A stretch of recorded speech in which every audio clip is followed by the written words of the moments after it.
ಈಗ ಎಲ್ರಿಗೂ ಒಂದು ಪ್ರಶ್ನೆ, ಕಾವ್ಯನ ಜೊತೆ ಅಷ್ಟು ಚೆನ್ನಾಗಿದ್ದೀರಾ? ಹೌದು, ಎಲ್ರಿಗೂ ಗೊತ್ತು ಬಿಗ್ ಬಾಸ್ ಅಂದ ತಕ್ಷಣ ಅಲ್ಲಿ ಆಗಿದ್ದೆಲ್ಲ ಆಮೇಲೆ ಮುಂದುವರಿಯಲ್ಲ ಅಂತ ಹೇಳಿ. ಕಾವ್ಯನ ಮದುವೆ ಆಗ್ತಾರ ಅಂತ.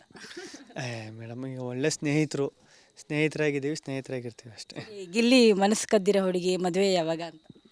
ಆದರೆ ಟೈಮ್ ಬರಲಿ.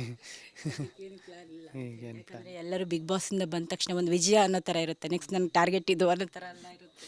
ಇನ್ನೂ ಒಂದು ಮದುವೆ ಆಗ್ಬಿಡ್ಬೇಕು, ಸೆಟ್ಲ್ ಆಗ್ಬಿಡ್ಬೇಕು ಅನ್ನೋ. ಇಲ್ಲ ಮೇಡಮ್, ಮದುವೆ ಆದರೆ ಸೆಟ್ಲ್ ಆಯ್ತೀವಿ ಅನ್ನೋದೆಲ್ಲ ಸುಳ್ಳು.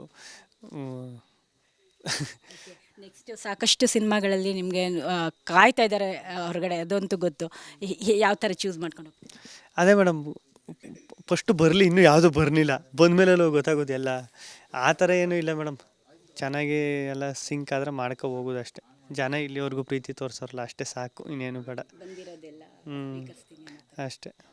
ಈಗ ಎಲ್ರಿಗೂ ಒಂದು ಪ್ರಶ್ನೆ, ಕಾವ್ಯನ ಜೊತೆ ಅಷ್ಟು ಚೆನ್ನಾಗಿದ್ದೀರಾ? ಹೌದು, ಎಲ್ರಿಗೂ ಗೊತ್ತು ಬಿಗ್ ಬಾಸ್ ಅಂದ ತಕ್ಷಣ ಅಲ್ಲಿ ಆಗಿದ್ದೆಲ್ಲ ಆಮೇಲೆ ಮುಂದುವರಿಯಲ್ಲ ಅಂತ ಹೇಳಿ. ಕಾವ್ಯನ ಮದುವೆ ಆಗ್ತಾರ ಅಂತ. ಮೇಡಮ್ ಈಗ ಒಳ್ಳೆ ಸ್ನೇಹಿತರಾಗಿದ್ದೀವಿ, ಸ್ನೇಹಿತರಾಗಿರ್ತೀವಿ ಅಷ್ಟೇ. ಈ ಗಿಲ್ಲಿ ಮನಸ್ಸು ಕದ್ದಿರೋ ಹುಡುಗಿ ಮದುವೆ ಯಾವಾಗ ಅಂತ. ಆದರೆ ಟೈಮ್ ಬರಲಿ. ಏನು ಪ್ಲಾನ್ ಇಲ್ಲ. ಈಗೇನು ಪ್ಲಾನ್? ಯಾಕಂದ್ರೆ ಎಲ್ಲರೂ ಬಿಗ್ ಬಾಸಿಂದ ಬಂದ ತಕ್ಷಣ ಒಂದು ವಿಜಯ ಅನ್ನೋ ಥರ ಇರುತ್ತೆ. ನೆಕ್ಸ್ಟ್ ನನ್ನ ಟಾರ್ಗೆಟ್ ಇದು ಅನ್ನೋ ಥರ ಎಲ್ಲ ಇರುತ್ತೆ. ಇನ್ನೂ ಒಂದು ಮದುವೆ ಆಗ್ಬಿಡ್ಬೇಕು, ಸೆಟ್ಲ್ ಆಗ್ಬಿಡ್ಬೇಕು ಅನ್ನೋ. ಇಲ್ಲ ಮೇಡಮ್, ಮದುವೆ ಆದರೆ ಸೆಟ್ಲ್ ಆಯ್ತೀವಿ ಅನ್ನೋದೆಲ್ಲ ಸುಳ್ಳು. ನೆಕ್ಸ್ಟ್ ಸಾಕಷ್ಟು ಸಿನಿಮಾಗಳಲ್ಲಿ ನಿಮಗೆ ಕಾಯ್ತಾ ಇದ್ದಾರೆ ಹೊರಗಡೆ, ಅದಂತೂ ಗೊತ್ತು. ಯಾವ ಥರ ಚೂಸ್ ಮಾಡ್ಕೊಂಡು ಹೋಗ್ತೀವಿ? ಅದೇ ಮೇಡಮ್, ಫಸ್ಟು ಬರಲಿ, ಇನ್ನೂ ಯಾವುದೂ ಬರಲಿಲ್ಲ, ಬಂದಮೇಲೆ ಗೊತ್ತಾಗೋದು ಎಲ್ಲ. ಆ ಥರ ಏನೂ ಇಲ್ಲ ಮೇಡಮ್, ಚೆನ್ನಾಗಿ ಎಲ್ಲ ಸಿಂಕ್ ಆದರೆ ಮಾಡ್ಕೊ ಹೋಗೋದು ಅಷ್ಟೇ.